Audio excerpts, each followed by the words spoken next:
सभी भक्तजनों को मेरा निमन प्रणाम। राम राम, जय श्री कृष्णा।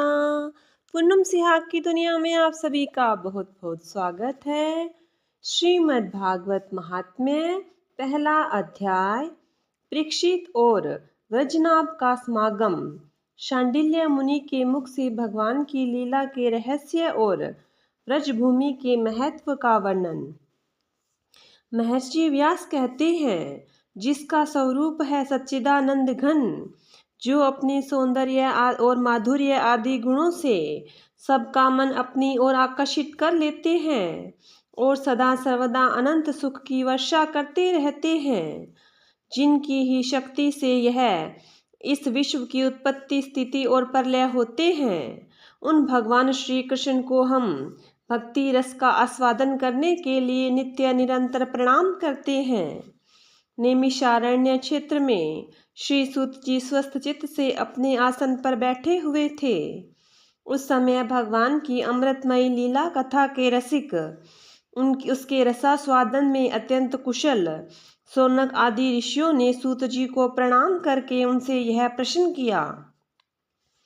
ऋषियों ने पूछा, सूत जी, धर्मराज युधिष्ठिर जब श्री मथुरा मंडल में अनिरुद्ध नंदन व्रज को और हस्तिनापुर में अपने पौत्र परीक्षित का राज्याभिषेक करके हिमालय पर चले गए, तब राजा वज्र ने परीक्षित व्रज और परीक्षित ने कैसे कैसे कौन कौन से कार्य किया।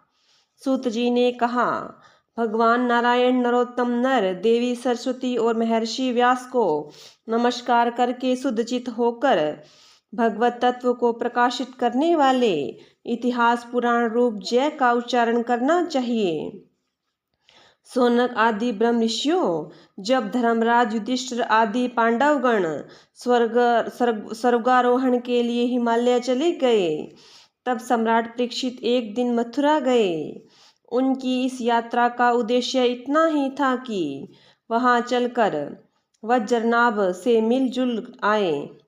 जब वज्रनाभ को यह समाचार मालूम हुआ कि मेरे पिता तुल्य परीक्षित मुझसे मिलने के लिए आ रहे हैं, तब उनका हृदय प्रेम से भर गया। उन्होंने नगर से आगे बढ़कर उनकी अगवानी की, चरणों में प्रणाम किया और बड़े प्रेम से उन्हें अपने महल ले आए। वीर परीक्षित भगवान श्री कृष्ण के परम प्रेमी भक्त थे। उनका मन नित्य निरंतर आनंद घन श्री कृष्ण चंद्र में ही रमता रहता था। उन्होंने भगवान श्री कृष्ण के प्रपुत्र वज्रनाभ का बड़े प्रेम से आलिंगन किया। इसके बाद अंतःपुर में जाकर भगवान श्री कृष्ण की रोहिणी आदि पत्नियों को नमस्कार किया। रोहिणी आदि श्री कृष्ण पत्नियों ने भी सम्राट परीक्षित का अत्यंत सम्मान किया। वे विश्राम करके जब आसन पर बैठ गए, तब उन्होंने वज्रनाभ से यह बात कही। राजा परीक्षित ने कहा, हे तात, तुम्हारे पिता और पितामह ने मेरे पिता पितामह को बड़े बड़े संकटों से बचाया है। मेरी रक्षा भी उन्होंने ही की है। प्रिय वज्रनाभ, यदि मैं उनके उपकारों का बदला चुकाना चाहूँ तो किसी प्रकार नहीं चुका सकता। इसलिए मैं तुमसे प्रार्थना करता हूँ कि तुम सुखपूर्वक अपने राजकाज में लगे रहो। तुम्हें अपने खजाने की, सेना की और शत्रुओं को दबाने आदि की तनिक भी चिंता न करनी चाहिए। तुम्हारे लिए कोई कर्तव्य है तो केवल एक ही, वह यह कि तुम्हें अपने इन माताओं की खूब प्रेम से भली भांति सेवा करते रहना चाहिए। यदि कभी तुम्हारे ऊपर कोई आपत्ति विपत्ति आए अथवा किसी कारणवश तुम्हारे हृदय में अधिक क्लेश का अनुभव हो, तो मुझसे बताकर निश्चित हो जाना। मैं तुम्हारी सारी चिंताएं दूर कर दूंगा। सम्राट परीक्षित की यह बात सुनकर वज्रनाभ को बड़ी प्रसन्नता हुई। उन्होंने राजा परीक्षित से कहा। वज्रनाभ ने कहा, महाराज, आप मुझसे जो कुछ कह रहे हैं वह सर्वथा आपके अनुरूप है। आपके पिता ने भी मुझे धनुर्वेद की शिक्षा देकर मेरा महान उपकार किया है। इसलिए मुझे किसी बात की तनिक भी चिंता नहीं है, क्योंकि उनकी कृपा से मैं क्षत्रियोचित शूरवीरता से भली भांति संपन्न हूँ। मुझे केवल एक बात की बहुत बड़ी चिंता है। आप उसके संबंध में कुछ विचार कीजिए। यद्यपि मैं मथुरा मंडल के राज्य पर अभिषिक्त हूँ, तथापि मैं यहाँ निर्जन वन में रहता हूँ। इस बात का मुझे कुछ भी पता नहीं कि यहाँ की प्रजा कहाँ चली गई, क्योंकि राज्य का सुख तो तभी है जब प्रजा रहे। जब वज्रनाभ ने परीक्षित से यह बात कही, तब उन्होंने वज्रनाभ का संदेह मिटाने के लिए महर्षि शांडिल्य को बुलवाया। ये ही महर्षि शांडिल्य पहले नंद आदि गोपों के पुरोहित थे। परीक्षित का संदेश पाते ही महर्षि शांडिल्य अपनी कुटी छोड़कर वहां आ पहुँचे। वज्रनाभ ने विधि पूर्वक उनका स्वागत सत्कार किया और वे एक ऊंचे आसन पर विराजमान हुए। राजा परीक्षित ने वज्रनाभ की बात उन्हें कह सुनाई। इसके बाद महर्षि शांडिल्य बड़ी प्रसन्नता से उनको सांत्वना देते हुए कहने लगे। शांडिल्य जी ने कहा, प्रिय परीक्षित और वज्रनाभ, मैं तुम लोगों से व्रजभूमि का रहस्य बतलाता हूँ। तुम दच्चित होकर सुनो। व्रज शब्द का अर्थ है व्याप्ति। यह वृद्ध वचन के अनुसार व्यापक होने के कारण ही इस भूमि का नाम व्रज पड़ा। सत्वरजतम, इन तीनों गुणों से अतीत जो परब्रह्म है वही व्यापक है, इसलिए उसे व्रज कहते हैं। वह सच्चिदानंद स्वरूप परम ज्योतिर्मय और अविनाशी है। जीवन मुक्त पुरुष उसी में स्थित रहते हैं। इस परब्रह्म स्वरूप व्रज धाम में नंद नंदन भगवान श्री कृष्ण का निवास है। उनका एक एक अंग सच्चिदानंद स्वरूप है। वे आत्मा राम और आप्त काम हैं। प्रेम रस में डूबे हुए रसिक जन ही उनका अनुभव करते हैं। भगवान श्री कृष्ण की आत्मा है राधिका। उनसे रमण करने के कारण ही रहस्य रस के मर्मज्ञ ज्ञानी पुरुष उन्हें आत्माराम कहते हैं। काम शब्द का अर्थ है कामना, अभिलाषा। ब्रज में भगवान श्री कृष्ण के वांछित पदार्थ है गौवें, ग्वाल बाल गोपियाँ और उनके साथ लीला विहार आदि। वे सब के सब यहाँ नित्य प्राप्त हैं। इसी से श्री कृष्ण को आप्त काम कहा गया है। भगवान श्री कृष्ण की यह रहस्य लीला प्रकृति से परे है। वे जिस समय प्रकृति के साथ खेलने लगते हैं, उस समय दूसरे लोग भी उनकी लीला का अनुभव करते हैं। प्रकृति के साथ होने वाली लीला में ही रजोगुण, सत्वगुण और तमोगुण के द्वारा सृष्टि, स्थिति और प्रलय की प्रतीति होती है। इस प्रकार यह निश्चित होता है कि भगवान की लीला दो प्रकार की है, एक वास्तवी और दूसरी व्यवहारिकी। वास्तवी लीला स्वयं वेद्य है, उसे स्वयं भगवान और उनके रसिक भक्तजन ही जानते हैं। जीवों के सामने जो लीला होती है वह व्यवहारिकी लीला है। वास्तवी लीला के बिना व्यवहारिकी लीला नहीं हो सकती, परंतु व्यवहारिकी लीला का वास्तविक लीला के राज्य में कभी प्रवेश नहीं हो सकता। तुम दोनों भगवान की जिस लीला को देख रहे हो, यह व्यवहारिकी लीला है। यह पृथ्वी और स्वर्ग आदि लोक इस लीला के अंतर्गत है। इसी पृथ्वी पर यह मथुरा मंडल है। यही वह व्रज भूमि है जिसमें भगवान की वह वास्तवी रहस्य लीला गुप्त रूप से रहती है। वह कभी कभी प्रेम पूर्ण हृदय वाले रसिक भक्तों को सब ओर दिखने लगती है। कभी 28वें द्वापर के अंत में जब भगवान की रहस्य लीला के अधिकारी भक्तजन यहाँ एकत्र होते हैं, जैसा कि इस समय भी कुछ काल पहले हुए थे, उस समय भगवान अपने अंतरंग प्रेमियों के साथ अवतार लेते हैं। उनके अवतार का यह प्रयोजन होता है कि रहस्य लीला के अधिकारी भक्तजन भी अंतरंग परिकरों के साथ सम्मिलित होकर लीला रस का आस्वादन कर सकें। इस प्रकार जब भगवान अवतार ग्रहण करते हैं, उस समय भगवान के अभिमत प्रेमी देवता और ऋषि आदि भी सब और अवतार लेते हैं। अभी अभी जो अवतार हुआ था, उसमें भगवान अपने सभी प्रेमियों की अभिलाषाएं पूर्ण करके अब अंतर्ध्यान हो चुके हैं। इससे यह निश्चय हुआ कि यहाँ पहले 3 प्रकार के भगत जन उपस्थित थे, इसमें संदेह नहीं है। उन तीनों में प्रथम तो उनकी श्रेणी है जो भगवान के नित्य अंतरंग पार्षद है, जिनका भगवान से कभी वियोग होता ही नहीं।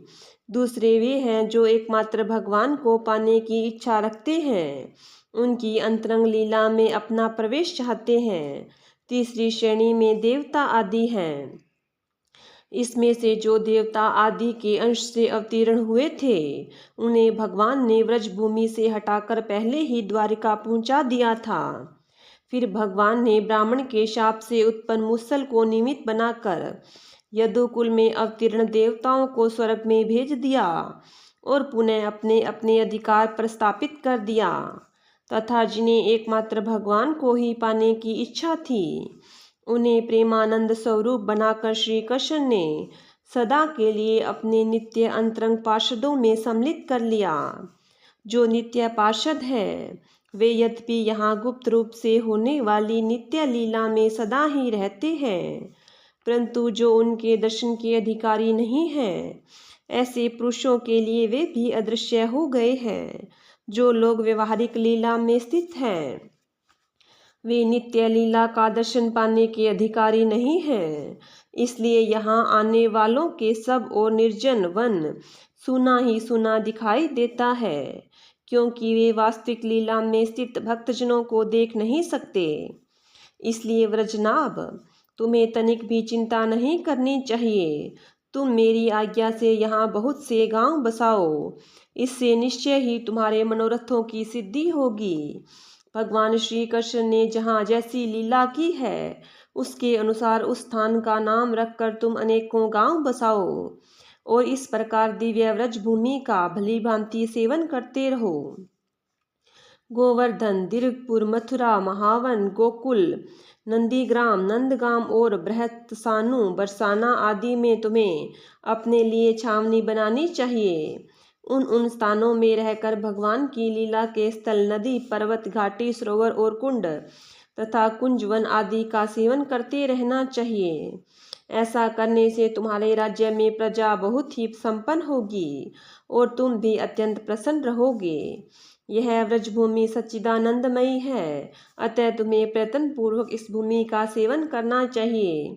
मैं आशीर्वाद देता हूँ, मेरी कृपा से भगवान की लीला के जितने भी स्थल हैं, सबकी तुम्हें ठीक ठीक पहचान हो जाएगी। व्रजनाभ, इस व्रजभूमि का सेवन करते रहने से तुम्हें किसी दिन उद्धव जी मिल जाएंगे। फिर तो अपनी माताओं सहित तुम उन्हीं से इस भूमि का तथा भगवान की लीला का रहस्य भी जान लोगे। मुनिवर, सांडिल्य जी उन दोनों को इस प्रकार समझा बुझाकर भगवान श्री कृष्ण का स्मरण करते हुए अपने आश्रम पर चले गए। उनकी बातें सुनकर राजा परीक्षित और व्रजनाभ दोनों ही बहुत प्रसन्न हुए। दूसरा अध्याय, यमुना और श्री कृष्ण पत्नियों का संवाद। कीर्तनों उत्सव में उद्धव जी का प्रकट होना। ऋषियों ने पूछा, सूत जी, अब यह बतलाइए कि परीक्षित और व्रजनाभ को इस प्रकार आदेश देकर जब शांडिल्य मुनि अपने आश्रम में लौट गए, तब उन दोनों राजाओं ने कैसे कैसे और कौन कौन सा काम किया। सूत जी कहने लगे, तदंतर महाराज परीक्षित ने इंद्रप्रस्थ दिल्ली से हजारों बड़े बड़े सेठों को बुलवाकर मथुरा में रहने की जगह दी। इनके अतिरिक्त सम्राट परीक्षित ने मथुरा मंडल के ब्राह्मणों तथा प्राचीन वानरों को, जो भगवान के बड़े ही प्रेमी थे, बुलवाया और उन्हें आदर के योग्य समझकर मथुरा नगरी में बसाया। इस प्रकार राजा परीक्षित की सहायता और महर्षि शांडिल्य की कृपा से वज्रनाभ ने क्रमशः उन सभी स्थानों की खोज की जहाँ भगवान श्री कृष्ण अपने प्रेमी गोप गोपियों के साथ नाना प्रकार की लीलाएं करते थे। लीला स्थानों का ठीक ठीक निश्चय हो जाने पर उन्होंने वहाँ की लीला के अनुसार उस स्थान का नामकरण किया, भगवान के लीला विग्रहों की स्थापना की तथा उन स्थानों पर अनेकों गांव बसाए। स्थान स्थान पर भगवान के नाम से कुंड और कुएं खुदवाए। कुंज और बगीचे लगवाए, शिव आदि देवताओं की स्थापना की, गोविंद देव, हरिदेव आदि नामों से भगवत विग्रह स्थापित किए। इन सब शुभ कर्मों के द्वारा वज्रनाभ ने अपने राज्य में सब और एकत्रित एकमात्र श्री कृष्ण भक्ति का प्रचार किया और बड़े ही आनंदित हुए। उनके प्रजाजनों को भी बड़ा आनंद था। वे सदा भगवान की मधुर नाम तथा लीलाओं के कीर्तन में संलग्न हो परमानंद के समुद्र में डूबे रहते थे और सदा ही वज्रनाभ के राज्य की प्रशंसा किया करते थे। एक दिन भगवान श्री कृष्ण की विरह वेदना से व्याकुल 16,000 रानियां अपने प्रियतम पतिदेव की चतुर्थ पटरानी कालिंदी यमुना जी को आनंदित देखकर सरल भाव से उनसे पूछने लगी। उनके मन में सोतियाडा हालेश मात्र भी नहीं था। श्री कृष्ण की रानियों ने कहा, बहन कालिंदी, जैसे हम सब श्री कृष्ण की धर्म पत्नी हैं, वैसे ही तुम भी तो हो। हम तो उनकी विरह अग्नि में जली जा रही हैं। उनके वियोग दुख से हमारा हृदय व्यथित हो रहा है, किंतु तुम्हारी यह स्थिति नहीं है। तुम प्रसन्न हो, इसका क्या कारण है? कल्याणी, तुम बताओ तो सही। उनका प्रश्न सुनकर यमुना जी हंस पड़ी। साथ ही यह सोचकर कि मेरे प्रियतम की पत्नी होने के कारण ये भी मेरी ही बहनें हैं, पिघल गई। उनका हृदय दया से द्रवित हो उठा। अतः वे इस प्रकार कहने लगी।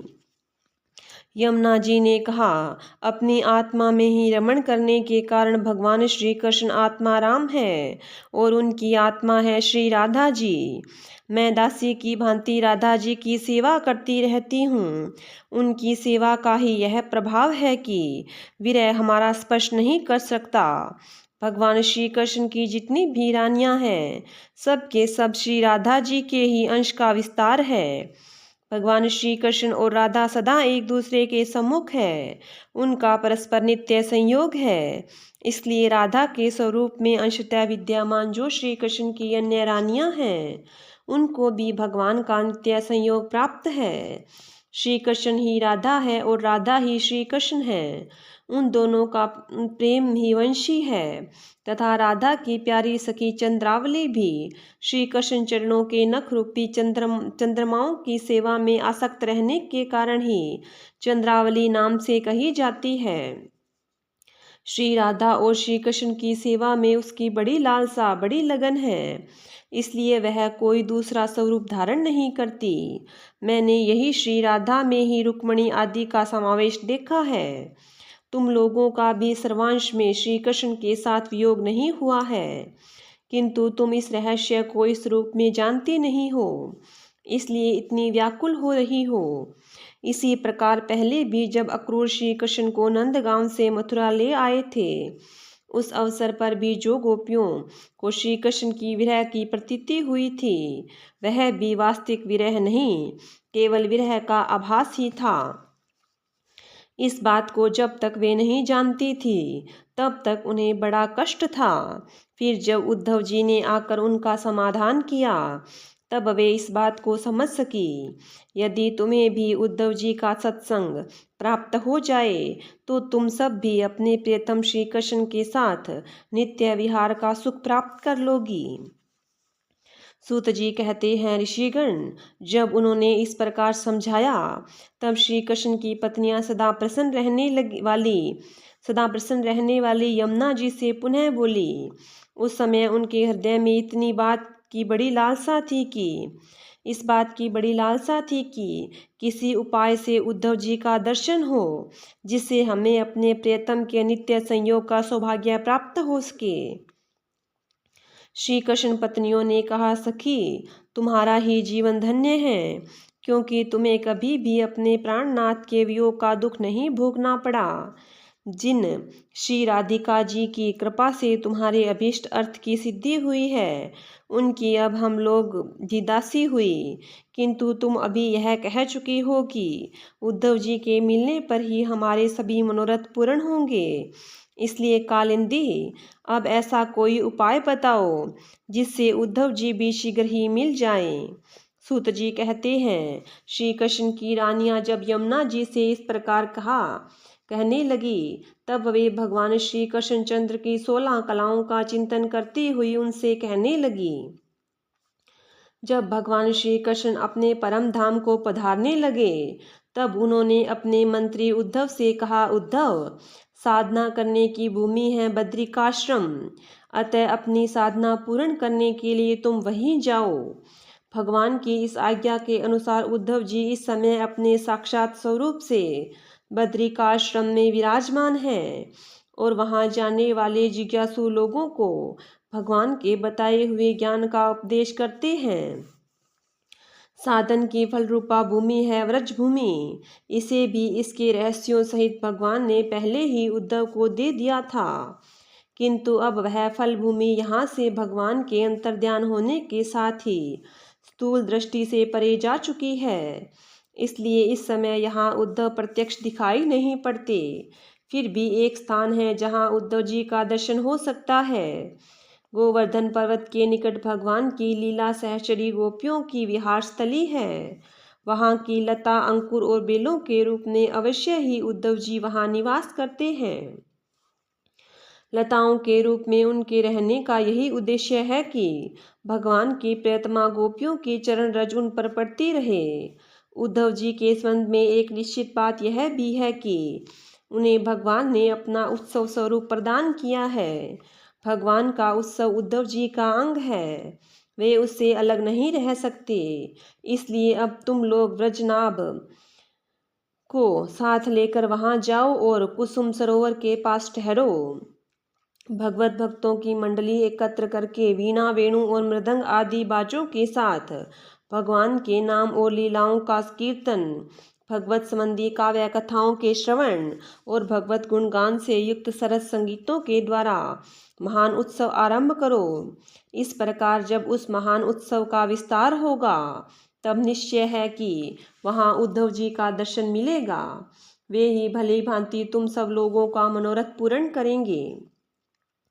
सूत जी कहते हैं, यमुना जी की बताई हुई बातें सुनकर श्री कृष्ण की रानियां बहुत प्रसन्न हुई।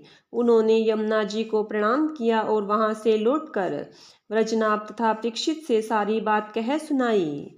सब बातें सुनकर परीक्षित को बड़ी प्रसन्नता हुई और उन्होंने व्रजनाभ और श्री कृष्ण पत्नियों को उसी समय साथ लेकर उस स्थान पर पहुंचकर तत्काल वह सब कार्य आरंभ करवा दिया जो कि यमुना जी ने बताया था। गोवर्धन के निकट वृंदावन के भीतर कुसुम सरोवर पर जो सखियों की विहार स्थली थी, वहां ही श्री कृष्ण कीर्तन का उत्सव आरंभ हुआ। वृषभानु नंदिनी श्री राधा जी और उनके प्रियतम श्री कृष्ण की वह लीला भूमि जब साक्षात संकीर्तन की शोभा से संपन्न हो गई, उस समय वहां रहने वाले सभी भक्तजन एकाग्र हो गए। उनकी दृष्टि, उनके मन की वृत्ति कहीं अन्यत्र न जाती थी। तदंतर सबके देखते देखते वहां फैले हुए तरण, गुल्म और लताओं के समूह से प्रकट होकर श्री उद्धव जी सबके सामने आए। उनका शरीर श्याम वर्ण था, उस पर पीताम्बर शोभा पा रहा था।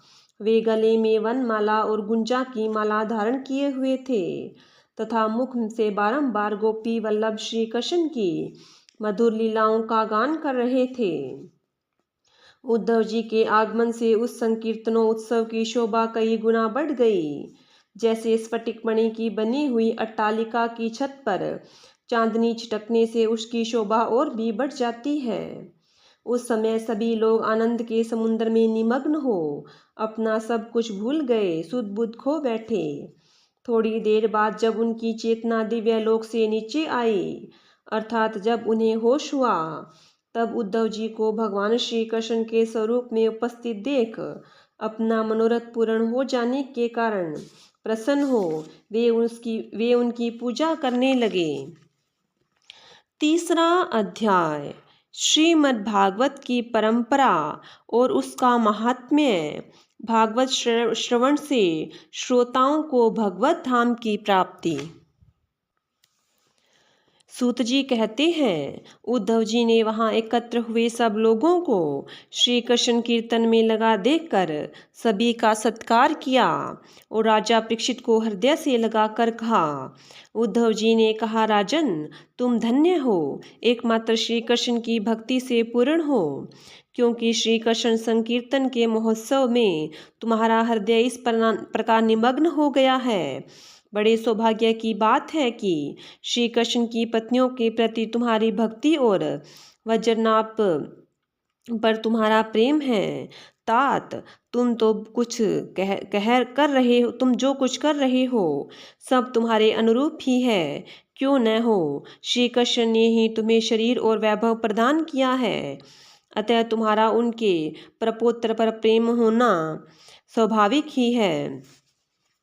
इसमें तनिक भी संदेह नहीं कि समस्त द्वारिकावासियों में ये लोग सबसे बढ़कर धन्य हैं, जिन्हें व्रज में निवास कराने के लिए भगवान श्री कृष्ण ने अर्जुन को आज्ञा दी थी। श्री कृष्ण का मन रूपी चंद्रमा राधा के मुख की प्रभा रूपी चांदनी से युक्त हो उसकी लीला भूमि वृंदावन को अपनी किरणों से सुशोभित करता हुआ यहाँ सदा प्रकाशमान रहता है। श्री कृष्ण चंद्र नित्य परिपूर्ण है, प्राकृत चंद्रमा की भांति उसमें वृद्धि और क्षय रूप विकार नहीं होते। उनकी जो 16 कलाएं हैं उनसे सहस्त्रों चिन्मय किरणें निकलती रहती है, इससे उनके सहस्त्र भेद हो जाते हैं। इन सभी कलाओं से युक्त नित्य परिपूर्ण श्री कृष्ण इस व्रजभूमि में सदा ही विद्यमान रहते हैं। इस भूमि में और उनके स्वरूप में कुछ अंतर नहीं है। राजेंद्र परीक्षित, इस प्रकार विचार करने पर सभी व्रजवासी भगवान के अंग में स्थित हैं। शरणागतों का भय दूर करने वाले जो वज्र हैं उनका स्थान श्री कृष्ण के दाहिने चरण में है। इस अवतार में भगवान श्री कृष्ण ने इन सबको अपनी योग माया के अभिभूत कर लिया है। इसी के प्रभाव से ये अपने स्वरूप को भूल गए हैं और इसी कारण सदा दुखी रहते हैं। यह बात निसंदेह ऐसी ही है। श्री कृष्ण का प्रकाश प्राप्त हुए बिना किसी को भी अपने स्वरूप का बोध नहीं हो सकता। जीवों के अंतःकरण में जो कृष्ण तत्व का प्रकाश है उस पर सदा माया का पर्दा पड़ा रहता है। 28वें द्वापर के अंत में जब भगवान श्री कृष्ण स्वयं ही सामने प्रकट होकर अपनी माया का पर्दा उठा लेते हैं, उस समय जीवों को उनका प्रकाश प्राप्त होता है। किंतु अब वह समय तो बीत गया, इसलिए उनके प्रकाश की प्राप्ति के लिए अब दूसरा उपाय बतलाया जा रहा है। सुनो। 28वें द्वापर के अतिरिक्त समय में यदि कोई श्री कृष्ण तत्व का प्रकाश पाना चाहे तो उसे वह श्रीमद् भागवत से ही प्राप्त हो सकता है। भगवान के भक्त जहाँ जब कभी श्रीमद् भागवत शास्त्र का कीर्तन श्रवण करते हैं वहाँ उस समय भगवान श्री कृष्ण साक्षात रूप से विराजमान रहते हैं। जहाँ श्रीमद् भागवत के एक या आधे श्लोक का ही पाठ होता है वहाँ भी श्री कृष्ण अपनी प्रियतमा गोपियों के साथ विद्यमान रहते हैं। इस पवित्र भारतवर्ष में मनुष्य का जन्म पाकर भी जिन लोगों ने पाप के अधीन होकर श्रीमद् भागवत नहीं सुना उन्होंने मानो अपने ही हाथों अपनी हत्या कर ली। जिन बड़भागियों ने प्रतिदिन श्रीमद् भागवत शास्त्र का सेवन किया उन्होंने अपने पिता माता और पत्नी तीनों के ही कुल का भली भांति उद्धार कर दिया। श्रीमद् भागवत के स्वाध्याय और श्रवण से ब्राह्मणों को विद्या का प्रकाश प्राप्त होता है, क्षत्रिय लोग शत्रुओं पर विजय पाते हैं, वैश्यों को धन मिलता है और शूद्र स्वस्थ निरोग बने रहते हैं। स्त्रियों और अंतर्ज्य आदि अन्य लोगों की भी इच्छा श्रीमद् भागवत से पूर्ण होती है। अतः कौन सा भाग्यवान पुरुष है जो श्रीमद् भागवत का नित्य ही सेवन न करेगा। अनेकों जन्मों तक साधना करते करते जब मनुष्य पूर्ण सिद्ध हो जाता है तब उसे श्रीमद् भागवत की प्राप्ति होती है। भागवत से भगवान का प्रकाश मिलता है जिससे भगवत भक्ति उत्पन्न होती है। पूर्व काल में सांख्यायन की कृपा से श्रीमद् भागवत बृहस्पति जी को मिला और बृहस्पति जी ने मुझे दिया। इसी से मैं श्री कृष्ण का प्रियतम सखा हो सका। परीक्षित, बृहस्पति जी ने मुझे एक आख्यायिका भी सुनाई थी, उसे तुम सुनो। इस आख्यायिका से श्रीमद् भागवत श्रवण के संप्रदाय का क्रम भी जाना जा सकता है।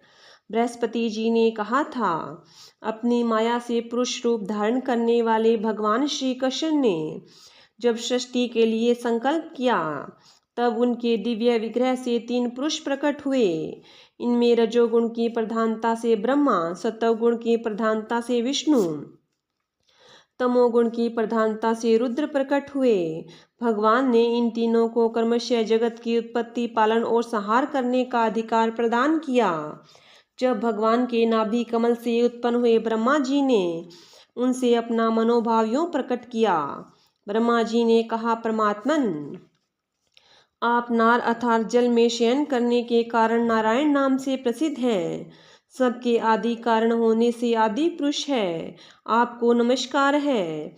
प्रभु, आपने मुझे सृष्टि कर्म में लगाया था, मगर मुझे भय है कि सृष्टि काल में अत्यंत पापात्मा रजोगुण आपकी स्मृति में कहीं बाधा न डालने लग जाए। अतः कृपा करके ऐसी बात बताइए जिससे आपकी याद बराबर बनी रहे। बृहस्पति जी कहते हैं, जब ब्रह्मा जी ने ऐसी प्रार्थना की, तब पूर्व काल में भगवान ने उन्हें श्रीमद् भागवत का उपदेश देकर कहा, ब्राह्मण, तुम अपने मनोरथ की सिद्धि के लिए सदा ही इसका सेवन करते रहो। ब्रह्मा जी श्रीमद् भागवत का उपदेश पाकर बड़े प्रसन्न हुए और उन्होंने श्री कृष्ण की नित्य प्राप्ति के लिए तथा 7 आवरणों का भंग करने के लिए श्रीमद् भागवत सप्ताह पारायण किया। सप्ताह यज्ञ की विधि से 7 दिनों तक श्रीमद् भागवत का सेवन करने से ब्रह्मा जी के सभी मनोरथ पूर्ण हो गए। इससे वे सदा भगवत स्मरण पूर्वक सृष्टि का विस्तार करते और बारंबार सप्ताह यज्ञ का अनुष्ठान करते रहते हैं। ब्रह्मा जी की ही भांति विष्णु ने भी अपने अभीष्ट अर्थ की सिद्धि के लिए उन परम पुरुष परमात्मा से प्रार्थना की, क्योंकि उन पुरुषोत्तम ने विष्णु को भी प्रजा पालन कर्म के रूप में नियुक्त किया था। विष्णु ने कहा, देव, मैं आपकी आज्ञा के अनुसार कर्म और ज्ञान के उद्देश्य से प्रवृत्ति और निवृत्ति के द्वारा यथोचित रूप से प्रजाओं का पालन करूंगा। काल कर्म से जब जब धर्म की हानि होगी, तब तक अनेकों अवतार धारण कर पुनः धर्म की स्थापना करूंगा। जो भोगों की इच्छा रखने वाले हैं, उन्हें अवश्य ही उनके किए हुए यज्ञ आदि कर्मों का फल अर्पण करूंगा, तथा जो संसार बंधन से मुक्त होना चाहते हैं, विरक्त हैं, उन्हें उनके इच्छा अनुसार 5 प्रकार की मुक्ति भी देता रहूंगा। परंतु जो लोग मोक्ष भी नहीं चाहते, उनका पालन मैं कैसे करूंगा, यह बात समझ में नहीं आती। इसके अतिरिक्त मैं अपनी तथा लक्ष्मी जी की भी रक्षा कैसे कर सकूंगा, इसका उपाय भी बतलाइए। विष्णु की यह प्रार्थना सुनकर आदि पुरुष श्री कृष्ण ने उन्हें भी श्रीमद् भागवत का उपदेश किया और कहा, तुम अपने मनोरथ की सिद्धि के लिए इस श्रीमद् भागवत शास्त्र का सदा पाठ किया करो। उस उपदेश से विष्णु भगवान का चित्त प्रसन्न हो गया और वे लक्ष्मी जी के साथ प्रत्येक मास में श्रीमद् भागवत का चिंतन करने लगे। इससे वे परमार्थ का पालन और यथार्थ रूप से संसार की रक्षा करने में समर्थ हुए। जब भगवान विष्णु समयवक्ता होते हैं और लक्ष्मी जी प्रेम से श्रवण करती है, उस समय प्रत्येक बार भागवत कथा का श्रवण 1 मास में ही समाप्त होता है। किंतु जब लक्ष्मी जी समयवक्ता होती है और विष्णु श्रोता बनकर सुनते हैं, तब भागवत कथा का रसास्वाद 2 मास तक होता रहता है। उस समय कथा बड़ी सुंदर, बहुत ही रुचिकर होती है। इसका कारण यह है कि विष्णु तो अधिकारारूढ़ है, उन्हें जगत के पालन की चिंता करनी पड़ती है, पर लक्ष्मी जी इन झंझटों से अलग है, अतः उनका हृदय निश्चित है। इससे लक्ष्मी जी के मुख से भागवत कथा का रसास्वादन अधिक प्रकाशित होता है। इसके पश्चात रुद्र ने भी, जिन्हें भगवान ने पहले संहार कार्य में लगाया था, अपनी सामर्थ्य की वृद्धि के लिए उन परम पुरुष भगवान श्री कृष्ण से प्रार्थना की। रुद्र ने कहा, मेरे प्रभु देव, मुझ में नित्य नैमित्तिक और प्राकृत संहार की शक्तियां तो है, पर आत्यंतिक संहार की शक्ति बिल्कुल नहीं है। यह मेरे लिए बड़े दुख की बात है। इसी कमी की पूर्ति के लिए मैं आपसे प्रार्थना करता हूँ। बृहस्पति जी कहते हैं, रुद्र की प्रार्थना सुनकर नारायण ने उन्हें श्रीमद् भागवत का उपदेश किया। सदाशिव रुद्र ने एक वर्ष में एक पारायण के क्रम से भागवत कथा का सेवन किया। इसके सेवन से उन्होंने तमोगुण पर विजय पाई और आत्यंतिक संहार मोक्ष की शक्ति भी प्राप्त कर ली। उद्धव जी कहते हैं, श्रीमद् भागवत के महात्म्य के संबंध में यह आख्यायिका मैंने पहले गुरु श्री बृहस्पति जी से सुनी थी और उससे भागवत का उपदेश प्राप्त कर उनके चरणों में प्रणाम करके मैं बहुत ही आनंदित हुआ। तत्पश्चात भगवान विष्णु की रीति स्वीकार करके मैंने भी 1 मास तक श्रीमद् भागवत कथा का भली भांति रसास्वादन किया। उतने से ही मैं भगवान श्री कृष्ण का प्रियतम सखा हो गया। इसके पश्चात भगवान ने मुझे व्रज में अपनी प्रियतमा गोपियों की सेवा में नियुक्त किया। यद्यपि भगवान अपने लीला परिकरों के साथ नित्य विहार करते रहते हैं, इसलिए गोपियों का श्री कृष्ण से कभी भी वियोग नहीं होता। तथापि जो भ्रम से विरह वेदना का अनुभव कर रही थी, उन गोपियों के प्रति भगवान ने मेरे मुख से भागवत का संदेश कहलाया। उस संदेश को अपनी बुद्धि के अनुसार ग्रहण कर गोपियां तुरंत ही विरह वेदना से मुक्त हो गई। मैं भागवत के इस रहस्य को तो नहीं समझ सका, किंतु मैंने उसका चमत्कार प्रत्यक्ष देखा। इसके बहुत समय बाद जब ब्रह्मा आदि देवता आकर भगवान से अपने परम धाम में पधारने की प्रार्थना करने चले, उस समय पीपल के वृक्ष की जड़ के पास अपने सामने खड़े हुए मुझे भगवान ने श्रीमद् भागवत विषयक उस रहस्य का स्वयं ही उपदेश किया और मेरी बुद्धि में उसका दृढ़ निश्चय करा दिया। उसी के प्रभाव से मैं बद्रिकाश्रम में रहकर भी यहाँ व्रज की लताओं और बेलों में निवास करता हूँ। उसी के बल से यहाँ नारद कुंड पर सदा स्वेच्छानुसार विराजमान रहता हूँ। भगवान के भक्तों को श्रीमद् भागवत के सेवन से श्री कृष्ण तत्व का प्रकाश प्राप्त हो सकता है। इस कारण यहाँ उपस्थित हुए उन सभी भक्तजनों के कार्य की सिद्धि के लिए मैं श्रीमद् भागवत का पाठ करूँगा, किंतु इस कार्य में तुम्हें ही सहायता करनी पड़ेगी। सूत जी कहते हैं, यह सुनकर राजा परीक्षित उद्धव जी को प्रणाम करके उनसे बोले। परीक्षित ने कहा, हरिदास उद्धव जी, आप निश्चिंत होकर श्रीमद् भागवत कथा का कीर्तन करें। इसी कार्य से मुझे जिस प्रकार की सहायता करनी आवश्यक हो उसकी लिए आज्ञा दें। सूत जी कहते हैं, परीक्षित का यह वचन सुनकर उद्धव जी मन ही मन बहुत प्रसन्न हुए और बोले। उद्धव जी ने कहा, राजन, भगवान श्री कृष्ण ने जब से इस पृथ्वी तल का परित्याग कर दिया है, तब से यहाँ अत्यंत बलवान कलयुग का प्रभुत्व हो आया है। जिस समय यह शुभ अनुष्ठान यहाँ आरंभ हो जाएगा, बलवान कलयुग अवश्य ही इसमें बहुत बड़ा विघ्न डालेगा। इसलिए तुम दिग्विजय के लिए जाओ और कलयुग को जीतकर अपने वश में करो। इधर मैं तुम्हारी सहायता से वैष्णवी रीति का सहारा लेकर 1 महीने तक यहाँ श्रीमद् भागवत कथा का रसास्वादन कराऊंगा और इस प्रकार श्रीमद् भागवत कथा के रस का प्रसार करके इन सभी श्रोताओं को भगवान मधुसूदन के नित्य गोलोक धाम में पहुंचाऊंगा।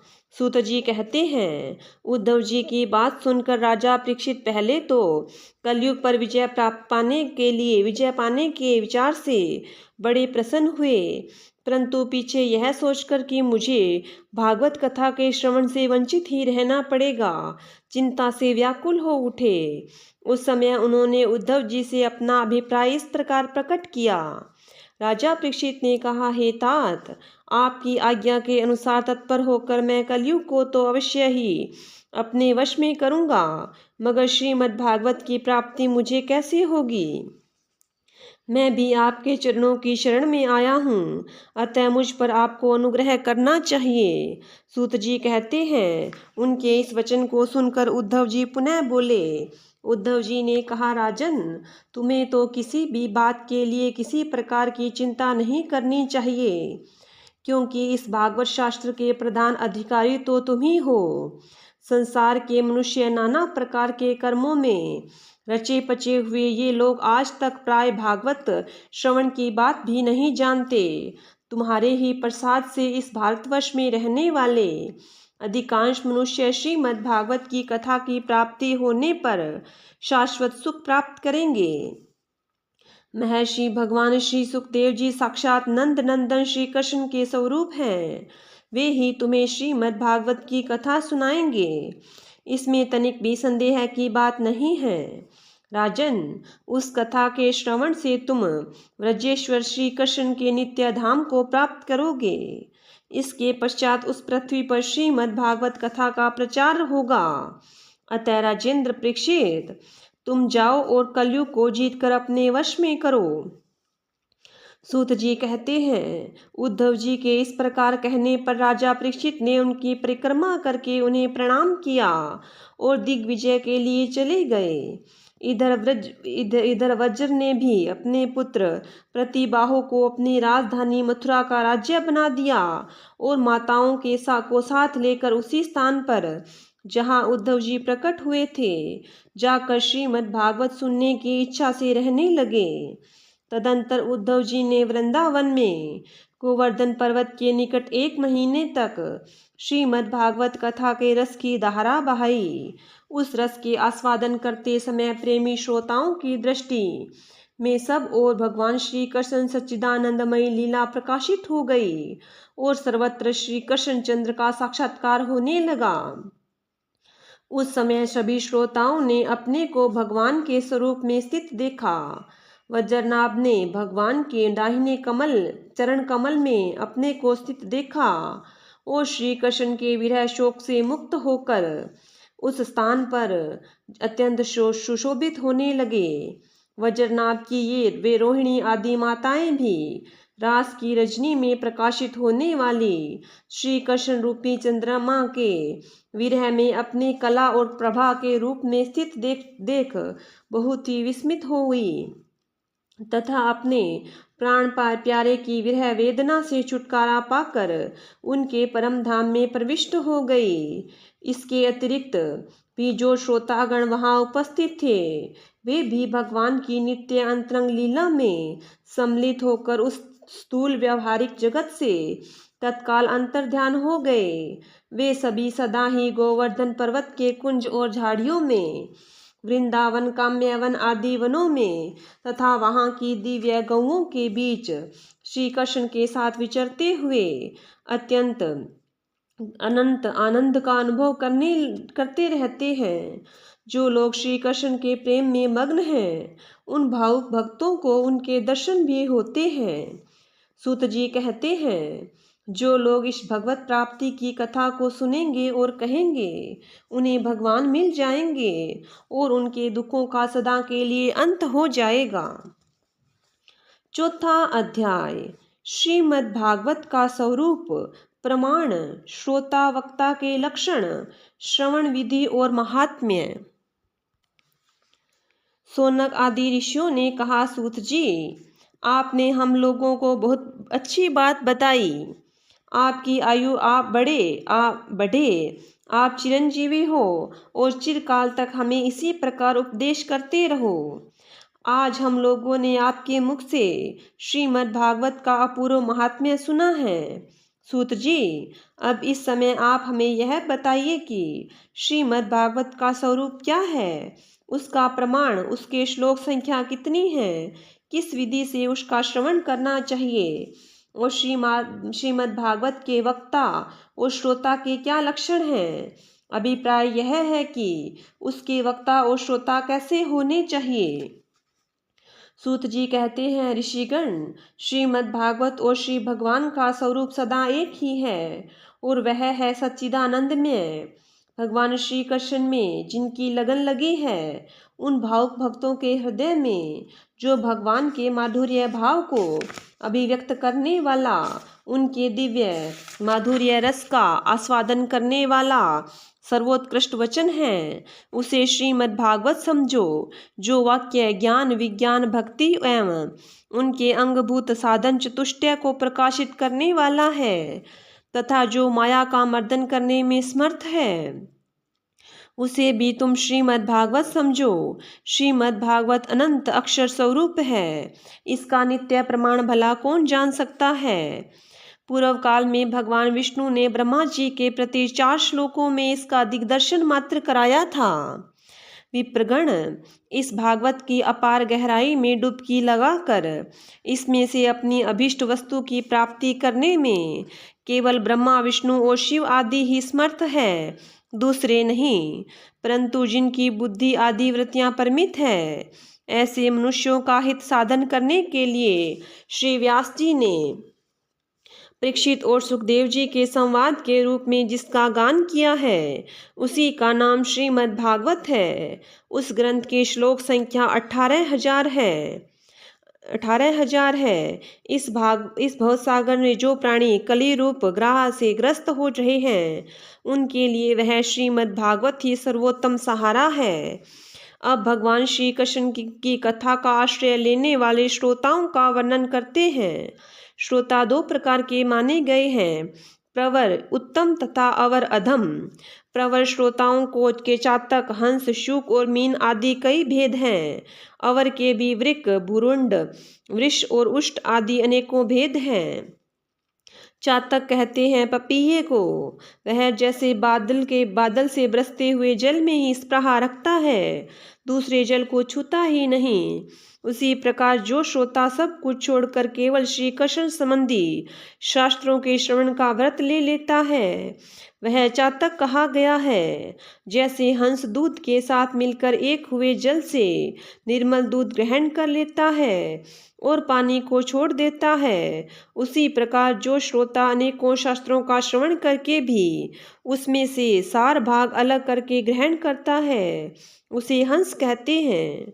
जिस प्रकार भली भांति पढ़ाया हुआ तोता अपनी मधुर वाणी से शिक्षक को तथा पास आने वाले दूसरे लोगों को भी प्रसन्न करता है, उसी प्रकार जो श्रोता कथावाचक व्यास के मुख से उपदेश सुनकर उसे सुंदर और परिमित वाणी से पुनः सुना देता और व्यास तथा अन्य श्रोताओं को अत्यंत आनंदित करता है, वह शुक कहलाता है।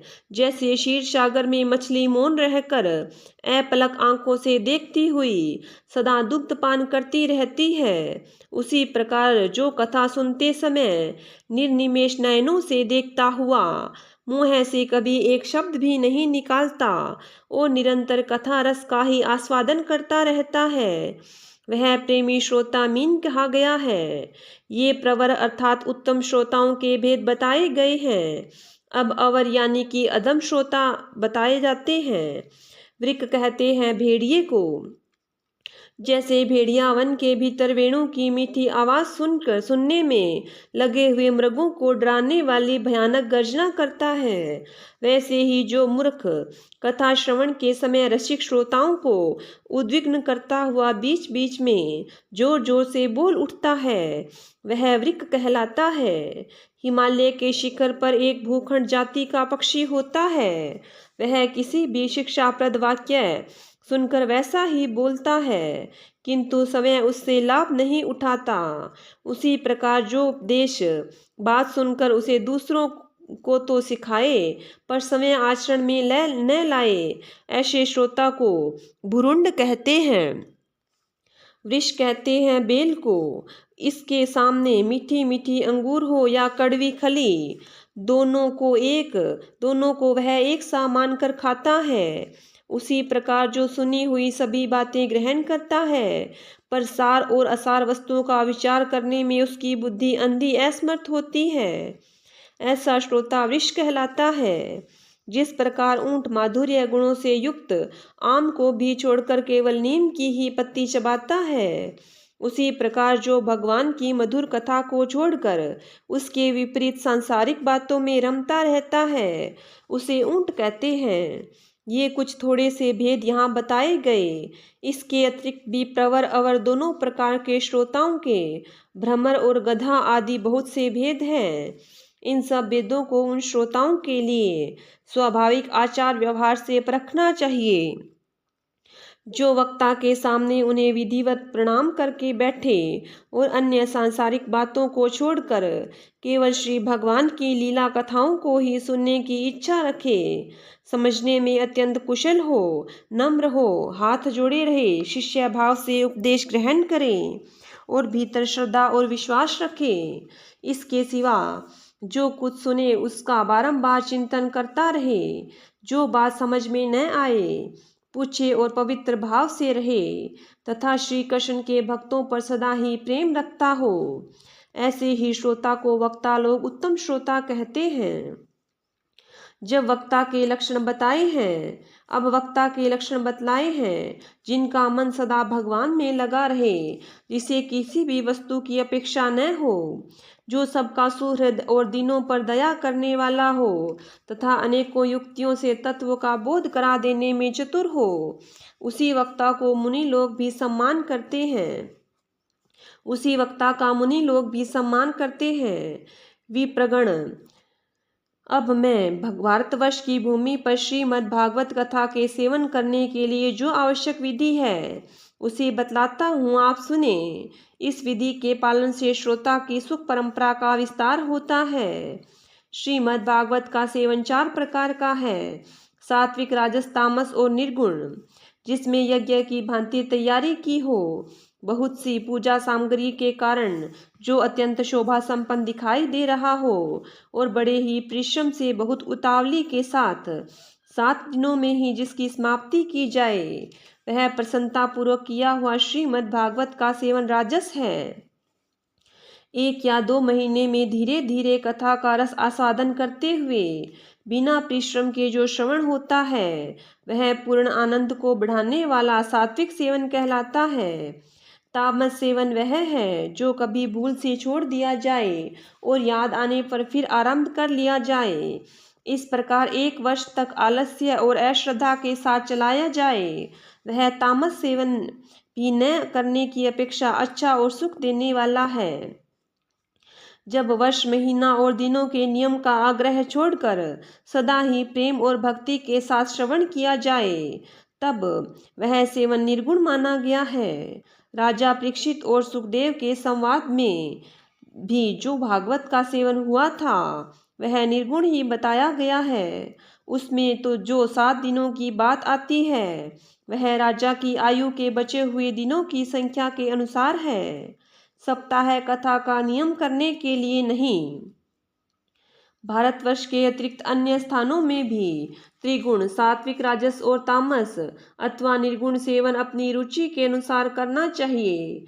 तात्पर्य यह है कि जिस किसी प्रकार भी हो सके श्रीमद् भागवत का सेवन, उसका श्रवण करना ही चाहिए। जो केवल श्री कृष्ण की लीलाओं के ही श्रवण, कीर्तन और रसास्वादन के लिए लालायित रहते हैं और मोक्ष की भी इच्छा नहीं रखते, उनका तो श्रीमद् भागवत ही धन है। तथा जो संसार के दुखों से घबराकर अपनी मुक्ति चाहते हैं, उनके लिए भी यही एक भवरोग की औषधि है। अतः इस कली काल में इसका प्रयत्न पूर्वक सेवन करना चाहिए। इनके अतिरिक्त जो लोग विश्व में ही रमण करने वाले हैं, सांसारिक सुखों की ही जिन्हें सदा चाह रहती है, उनके लिए भी अब इस कलयुग में सामर्थ्य, धन और विधि विधान का ज्ञान न होने के कारण कर्म मार्ग से मिलने वाली सिद्धि अत्यंत दुर्लभ हो गई है। ऐसी दशा में उन्हें भी सब प्रकार से अब इस भागवत कथा का ही सेवन करना चाहिए। यह श्रीमद् भागवत की कथा धन, पुत्र, स्त्री, हाथी, घोड़े आदि वाहन, यश, मकान और निष्कंटक राज्य भी दे सकती है। सकाम भाव से भागवत का सहारा लेने वाले मनुष्य इस संसार में मनोवांछित उत्तम भोगों को भोग कर अंत में श्रीमद् भागवत के ही संग से श्री हरि के परम धाम को प्राप्त हो जाते हैं। जिनके यहाँ श्रीमद् भागवत की कथा वार्ता होती हो तथा जो लोग इस कथा के श्रवण में लगे रहते हो, उनकी सेवा और सहायता अपने शरीर और धन से करनी चाहिए। उन्हीं के अनुग्रह की सहायता करने वाले पुरुष को भी भागवत सेवन का पुण्य प्राप्त होता है। कामना दो वस्तुओं की होती है, श्री कृष्ण की और धन की। श्री कृष्ण के सिवा जो कुछ भी चाहा जाए वह यह सब धन के अंतर्गत है, उसकी धन संज्ञा है। श्रोता और वक्ता भी दो प्रकार के माने गए हैं, एक श्री कृष्ण को चाहने वाले और दूसरे धन को। जैसा वक्ता वैसा ही श्रोता भी हो तो वहाँ कथा का रस मिलता है, अतः सुख की वृद्धि होती है। यदि दोनों विपरीत विचार के हो तो रसाभास होता है, अतः फल की हानि होती है। किंतु जो श्री कृष्ण को चाहने वाला वक्ता और श्रोता है, उन्हें विलंब होने पर भी सिद्धि अवश्य मिलती है। पर धनार्थी को तो तभी सिद्धि मिलती है जब उसके अनुष्ठान का विधि विधान पूरा उतर जाए। श्री कृष्ण की चाह रखने वाला सर्वथा गुणहीन हो और उसकी विधि में कुछ कमी रह जाए तो भी यदि उसके हृदय में प्रेम है तो उसके लिए सर्वोत्तम विधि है। सकाम पुरुष को कथा की समाप्ति के दिन तक समय सावधानी के साथ सभी विधियों का पालन करना चाहिए। भागवत कथा के श्रोता और वक्ता दोनों ही पालन करने योग्य विधि यह है, प्रतिदिन प्रातःकाल स्नान करके अपना नित्य कर्म पूरा कर लें, फिर भगवान के चरणामृत पीकर पूजा के सामान से श्रीमद् भागवत की पुस्तक और गुरुदेव व्यास का पूजन करें। इसके पश्चात अत्यंत प्रसन्नता पूर्वक श्रीमद् भागवत की कथा स्वयं ही कहें और सुने। दूध या खीर का मौन भोजन करें। नित्य ब्रह्मचर्य का पालन और भूमि पर शयन करें। क्रोध और लोभ आदि को त्याग दें। प्रतिदिन कथा के अंत में कीर्तन करें। कथा समाप्ति के दिन रात्रि में जागरण करें। समाप्ति होने पर ब्राह्मणों को भोजन कराकर उन्हें दक्षिणा से संतुष्ट करें। कथावाचक गुरु को वस्त्र आभूषण आदि देकर गौ भी अर्पण करें। इस प्रकार विधि विधान पूर्ण करने पर मनुष्य को स्त्री, धन, पुत्र, राज्य और धन आदि जो जो उसे अभीष्ट होता है वह सब मनोवांछित फल प्राप्त होता है। परंतु सकाम भाव बहुत बड़ी विडंबना है, वह श्रीमद् भागवत कथा की शोभा नहीं देता। श्रीमद् भागवत कथा में शोभा नहीं देता। श्री सुखदेव जी के मुख से कहा हुआ यह श्रीमद् भागवत शास्त्र तो कलयुग में साक्षात श्री कृष्ण की प्राप्ति कराने वाला और नित्य प्रेमानंद रूप फल प्रदान करने वाला है। श्रीमद् भागवत महात्म्य समाप्त। हरिओम तत्सत, हरिओम तत्सत, हरिओम तत्सत। बोलिए विष्णु भगवान की जय हो, बोलिए कृष्ण भगवान की जय हो।